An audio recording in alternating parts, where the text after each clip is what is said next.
ఆర్డీటీఎఫ్సీఆర్ఏను renewal చేయకుండా స్థానిక సంస్థల ఎన్నికల్లో ప్రజలను ఓటు అడిగే హక్కు కూటమి ప్రభుత్వానికి లేదని శ్రీ సత్యసాయి జిల్లా ధర్మవరం కాంగ్రెస్ నాయకుడు తుప్పర్తి పరమేష్ తెలిపారు. ధర్మవరం మండలం బత్తలపల్లిలో అనంతపురంలో ఉన్న ఆర్డీటీ సంస్థను కాపాడుకోవాలని, వాటికున్న ఎఫ్సీఆర్ఏను రెన్యువల్ చేయాలని మంత్రి సత్యకుమార్ యాదవ్ ఈ విషయాన్ని ఆలోచించాలన్నారు. ఉమ్మడి అనంతపురం జిల్లాకి పేద ప్రజలు గుండె చెప్పడిన ఆర్డీటీ సంస్థను ఇక్కడ ఉన్న నాయకులు కాపాడాలని విజ్ఞప్తి చేశారు. ఆర్డీటీ పరిరక్షణకు కొరకు ధర్మవరం కాంగ్రెస్ పార్టీ ఆధ్వర్యంలో నిరసన కార్యక్రమంలో భాగంగా 1,00,000 పోస్టల్ కార్డులు రాష్ట్రపతికి పంపుతామన్నారు.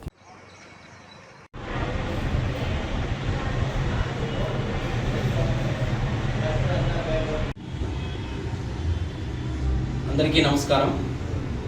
ముఖ్యంగా ఈరోజు కాంగ్రెస్ పార్టీ ఆధ్వర్యంలో ప్రెస్ మీట్ కండక్ట్ చేసినటువంటి సారాంశం ఏమని చెప్పంటే, ఉమ్మడి అనంతపురం జిల్లా కావచ్చు, రాయలసీమలో అత్యధికంగా ప్రజాదరణ పొందినటువంటి సామాజిక సేవల్లో ముందంజలో ఉండి కొన్ని దశాబ్దాల కాలంగా ఆర్డీటీ సేవలు అందించి ప్రజలకు ఎంతో సేవలను విద్య, వైద్య, ఆరోగ్య అన్ని దానిలో కూడా సముచిత స్థానంలో గవర్నమెంట్తో ధీటుగా రైతులకైతేనేమి, వ్యవసాయ కూలీలకైతేనేమి, ఎంప్లాయ్మెంట్, నిరుద్యోగ వృత్తి, నిరుద్యోగ కల్పన అయితేనేమి, సో పలు అంశాల మీద what not everything it has been made by the RDT.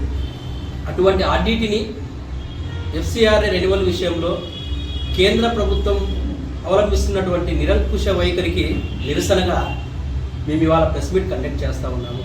ఎందుకని చెప్పంటే, గత ప్రభుత్వంలో వైఎస్ఆర్ కాంగ్రెస్ పార్టీ ప్రభుత్వం 2 సంవత్సరాలు ఉన్నటువంటి కాలంలోనే 2023, 22 ఎండింగ్ 23 స్టార్టింగ్లోనే వాళ్ళు ఆ రెన్యువల్ని ఆపేసారు. విషయం ఏమని చెప్పంటే చెప్పడం లేదు. ఒక బలమైన కారణం ఏదైనా ఉంది అని చెప్పంటే, ఈ సంక్లిష్ట పరిస్థితుల్లో ఆ తప్పుని ఏదైనా తప్పు అనే మాట కన్నా ఆ రూల్స్ అండ్ రెగ్యులేషన్స్ సడలింపు చేసి ఆర్డీటీకి ఇంతమందికి జీవనాధారం అయ్యి ఇంతమంది ఆరోగ్యాన్ని కాపాడే ఆర్డీటీకి ఈరోజు అస్వస్థత ఏర్పడినటువంటి పరిస్థితి. అటువంటి ఆర్డీటీని కాపాడాల్సిన బాధ్యత పాలకులుగా మీ అందరి మీద ఉంది. ముఖ్యంగా చంద్రబాబు నాయుడు కూడా సార్ గారి కొరకు మేము ఒకటే విన్నపిస్తూ ఉన్నాం కాంగ్రెస్ పార్టీ తరఫున. అయ్యా, గతంలో మీ అవసరం ఎంత ఉందో కేంద్ర ప్రభుత్వానికి 2014లో ఎంత అవసరం ఉందో 2024 వచ్చేటప్పటికి కూడా అంతే అవసరం ఏర్పడింది. మరి you are the right person to rectify the mistake. మరి కేంద్ర ప్రభుత్వం తప్పుని సరిదిద్దడానికి మీ దగ్గర అవకాశం ఉంది సరిదిద్దడానికి.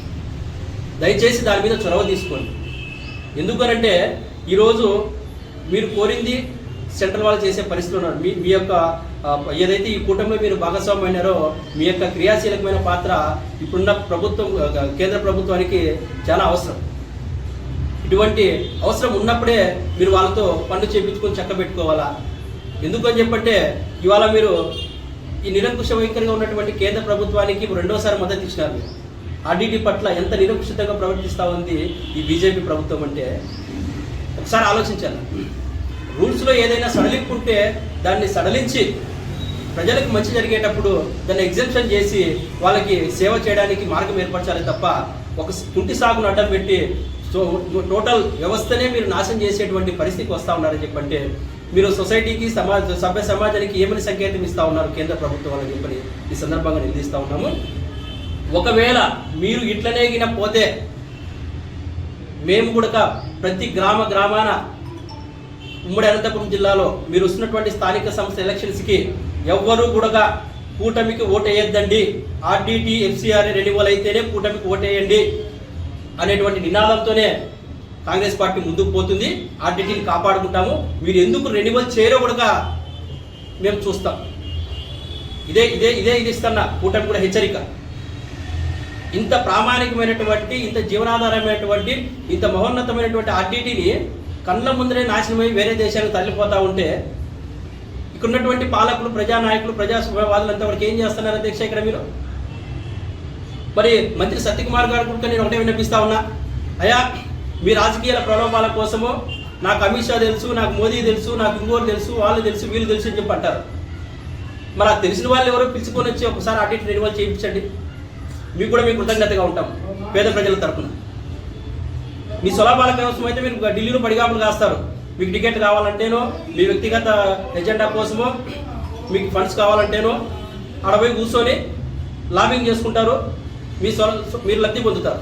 మరి ఇంతమంది ప్రజలకు ఉపయోగకరమైనటువంటి ఆర్డీటీని రెన్యువల్ విషయంలో మీరు ఎందుకు తాస్కారం చేస్తూ ఉన్నారు? ఒకటి గుర్తు పెట్టుకోవాలా, మళ్ళీ మళ్ళీ రిపీట్ చేస్తూ ఉన్నాం. నైతికంగా స్థానిక సంస్థల ఎలక్షన్స్లో కూటమికి ఓటేద్దనే కాంగ్రెస్ పార్టీ ముందుకు పోతుంది. మీరు నిగ్రహంగా నీతి నిబద్ధత నిజాయితీ ఉంటే ఎవరైనా సరే ఎమ్మెల్యేలు కావచ్చు, ఎంపీలు కావచ్చు, మంత్రులు కావచ్చు, నాయకులు కావచ్చు, కూటమి నాయకులు ఎవరైనా సరే మీరంతా కూడా పట్టుబట్టి FCRAని RDDకి రెన్యువల్ చేయించే మీరు జనాలకి రావాలా. లేదని చెప్పంటే జనాల మీ మీద తిరగబడే పరిస్థితి, అంత చైతన్యాన్ని కూడా మీరు తీసుకొని వస్తామని ఈ సందర్భంగా తెలియజేస్తూ ఉన్నాను. మనవత్వంతో ఆలోచించండి, మతత్వంతో కాదు. ఒకసారి RDT లేని అనంతపురాన్ని ఊహించుకోండి. ఒకసారి అన్ని కులాలకి, అన్ని మతాలకి సమానంగా వారి వారి స్థాయి తగ్గట్టుగా, వాళ్ళకున్న పరిస్థితి తగ్గట్టుగా, వాళ్ళతో మమేకమై, వాళ్ళ జీవనంలో ఒక భాగమై RDT జీవన జ్యోతి లాగా పేద ప్రజల జీవితాలను వెలిగించింది. ప్రభుత్వాలతో సమానంగా పనిచేసినటువంటి సంస్థ RDT.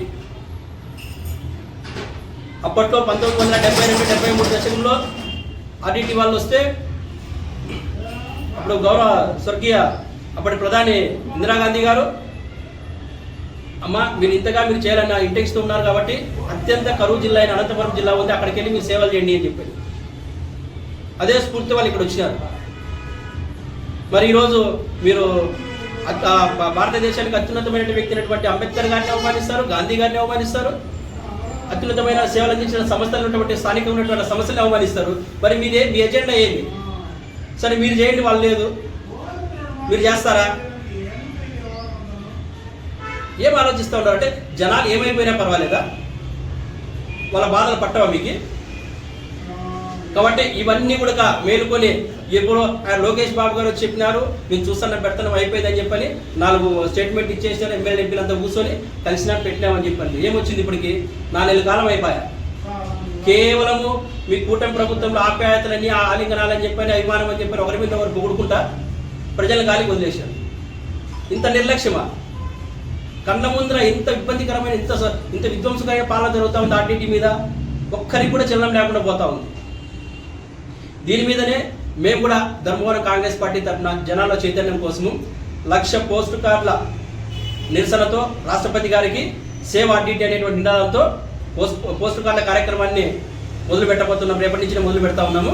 1,00,000 పోస్ట్ కార్డులు రాష్ట్రపతి గారికి చేరేంత వరకు, FCRA రెన్యువల్ అయ్యేంత వరకు ధర్మవరం కాంగ్రెస్ పార్టీ తరఫున నిరంతర పోరాటం చేస్తూనే ఉంటామని చెప్పి ఈ సందర్భంగా తెలియజేస్తా ఉన్నాను.